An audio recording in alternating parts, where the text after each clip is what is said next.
আব্বা পৃথিবী ঘুরে কেন? তা কি করবে? কেন দৌড়তে পারে না? আব্বা এ কথা বাদ দাও, আমরা তো সবাই একটা জিনিস জানি। কি জিনিস?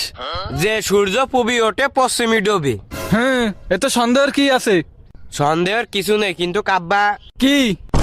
ওই সূর্য আবার পূবের পাশে কোন সময় যায়? রাত্রি।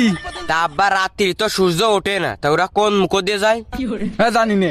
আব্বা এই প্রশ্নের উত্তর তোমার না জানলেও আছে, কিন্তু আমার আর একটা জরুরি প্রশ্ন আছে। কি তো জরুরি প্রশ্ন? আব্বা বিলেরে যদি বাঘের দুধ খায় তাহলে বিলের গায়ে কি বাঘের মতন শক্তি হবে? খাওয়াই দেখছে নে। আব্বা তাই তুমি একটা কাজ করে নে।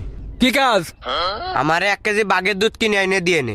বাঘের দুধ আমি কোনে পাবো? তা আমি জানি না, তোমার একটা প্রশ্ন করলে প্রশ্নের উত্তর দিতে পারতে চাও না, বাঘের দুধ আনতে করলে বাঘের দুধ আনিয়ে দিচ্ছাও না, তুমি বা পয়সাও খেতে। আব্বা তোমার ভালোই ভালোই করছে, আমার জানতে পারো আমার 1 কেজি বাঘের দুধ এনে দাও, নাহলে কিন্তু তোমার মা দিয়ে মায়ের খাওয়া নেই। বাজান। কিসির বাজান? আচ্ছা তুমি আমার আর একটা কথা কাও দিন। কি কথা? কাক কালা বলে ওর নাম কাউয়া, যদি সাদা হইতো তাহলে কি নাম হইতো? সাও।